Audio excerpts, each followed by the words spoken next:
89 AD, in the arena of Capua. The air is thick with dust and the stench of blood. A gladiator stands victorious over 3 lifeless bodies. The crowd erupts in wild applause, chanting his name. From his imperial seat, the emperor rises, his hand raised in approval. But the champion's prize is not gold.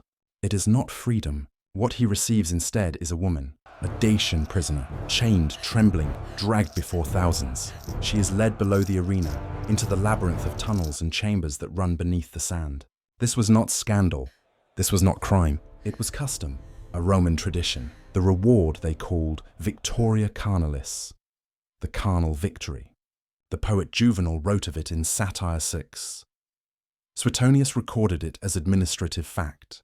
Martial described it with the casual cruelty of a man who had seen too much to still be shocked. Beneath the marble, the law, the aqueducts, and the rhetoric, Rome built its empire not only on conquest, but on humiliation. And the victims of that humiliation were often women, captives turned into living trophies for men drenched in blood.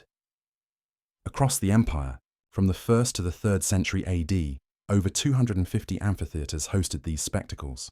Gladiators were not heroes. They were property, slaves, criminals, prisoners of war, stripped of name and citizenship, trained to die for the amusement of others. And yet, when they survived, when they pleased the crowd, when they made 50,000 Romans scream their name, they were rewarded with the one thing Rome valued more than mercy: domination. Suetonius, Tacitus, and Cassius Dio all describe the ritual. After victory, the editor of the games would offer the champion a choice. He could take gold, he could take wine, he could rest in a clean bed, or he could choose victoria carnalis, access to one of the captive women. These women were prisoners of war: Dacians, Gauls, Britons, Germans. They were spoils of empire, stripped of legal identity, stored like inventory, and distributed like rations. To Rome, this was efficiency. To the victims, it was annihilation. The state rewarded its killers without spending coin, while sending a message to every conquered people: even your women belong to us. Seneca, who witnessed these games, confessed that he left them a worse man. He wrote, "I come home more greedy, more cruel, more inhuman, because I have been among humans." He wasn't describing madness. He was describing normalization. The mechanics of the ritual were carefully organized. After a fight, the victor was escorted beneath the arena into the hypogum, a maze of corridors, cells, and chambers. According to Suetonius, a bronze tablet would be presented, listing his possible rewards. If he selected victoria carnalis, guards would lead him to the holding cells. Martial writes of these walks, of men still slick with blood, moving past rows of chained women, some in torn garments from their capture, others washed and dressed by attendants. The gladiator would point. A guard would unfasten the chain. The woman would be taken to what the Romans, with their cruel precision, called reward chambers. Archaeology has confirmed their existence. Small stone rooms with benches, iron rings in the walls, and doors that locked from the outside. They were part of the design, as intentional as the lifts that brought lions to the surface. Juvenal's satire described these allocations as routine, as predictable as the handing out of coin. In some amphitheatres, a clerk would record the selection in writing: one Dacian female, approximately 20 years of age, granted to gladiator Gaius for the night, to be returned by dawn. Returned. Like an object borrowed from the state, there was no intimacy, no pleasure, only process. Rome did not view this as cruelty. It viewed it as civilization. Tacitus explained that Rome's rule was not merely to conquer, but to break the spirit of those who resisted. When soldiers took the daughters of enemy chieftains and handed them to slaves, it was not personal revenge. It was imperial psychology, a message to all who opposed Rome. Resistance leads not only to death, but to dishonor. After Emperor Trajan's conquest of Dacia in 106 AD, thousands of prisoners were brought to Rome. Cassius Dio recorded that among them were women of noble birth, daughters of tribal leaders, wives of warriors. They became entertainment prizes. During the victory games that lasted 123 days, the message to every province was simple: fight Rome, and your men will die in the arena. Your women will serve its slaves. The empire had turned sexual violence into a reward, humiliation into propaganda, and efficiency into virtue. To refuse such a reward would have been seen as weakness. Even among the intellectuals there was silence. Seneca wrote about his disgust, but he did not protest.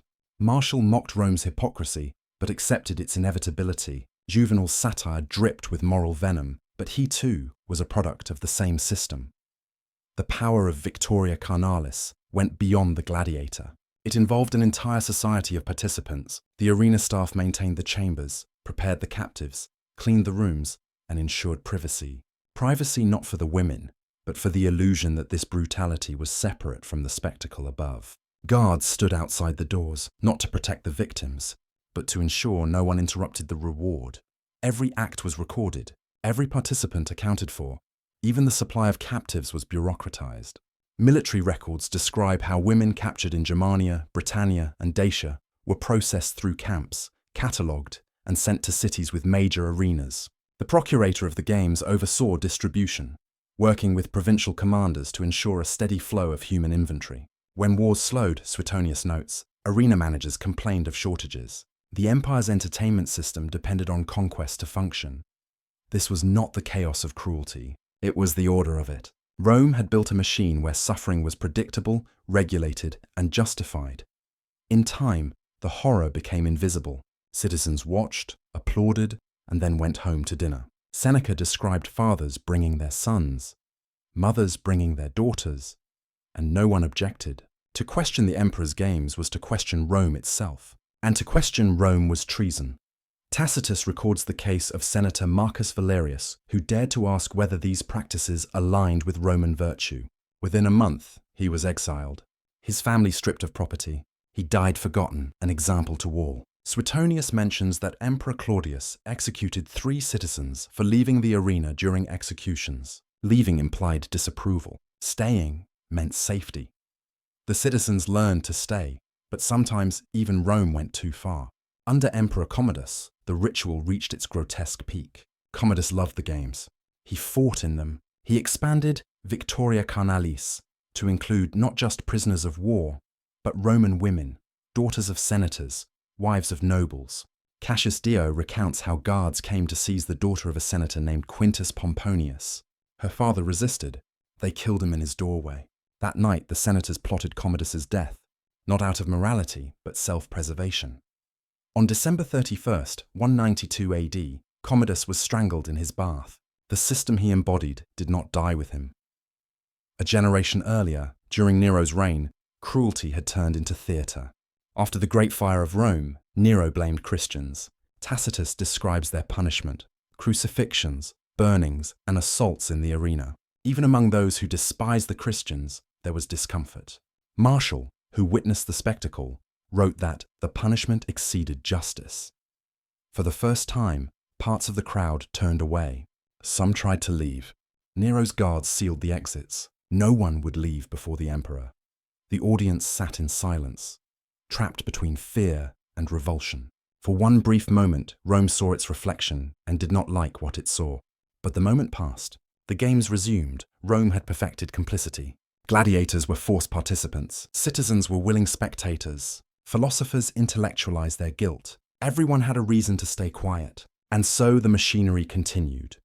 When Suetonius described these events, he did so without emotion, noting them as administrative facts.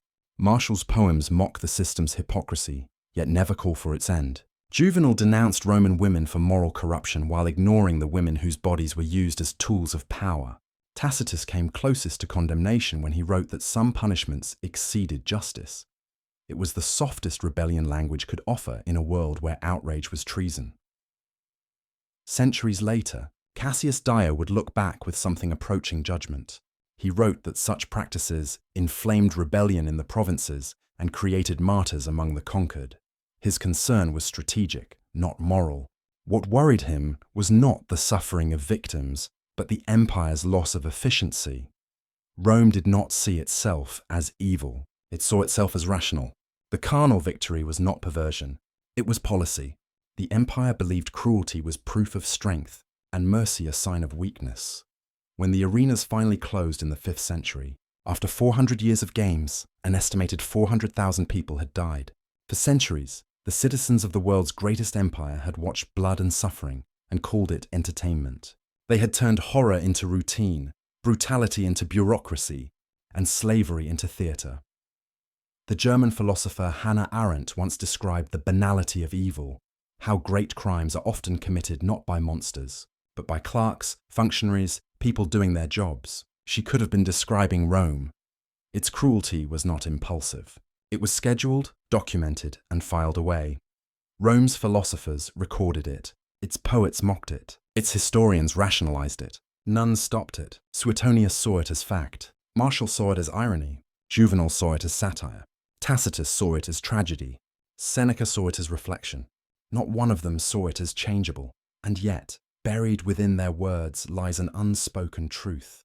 They were documenting the moral corrosion of a civilization that no longer knew where cruelty ended and culture began. Rome fell not because its armies weakened, but because it lost the ability to distinguish spectacle from sin. The Colosseum still stands. Tourists walk its corridors. Guides tell stories of courage, valor, and glory. But the stones remember. Beneath those sands are the ghosts of captives, the echoes of chains, and the silent record of what civilization looks like when it convinces itself that cruelty is strength. Power without limits does not only corrupt, it perverts. It turns human beings into instruments, suffering into entertainment, silence into virtue. Rome conquered the known world, but it never conquered itself. And what followed, after the arenas closed, was even darker, because the violence that once filled the sand moved behind palace walls. When emperors became their own spectacle, Rome's final stage of decay had begun. In the next episode, we'll descend into that world, into the secret chambers of Emperor Caligula, to uncover the 7 rituals so disturbing that even Roman historians hesitated to write them down. The truth is waiting.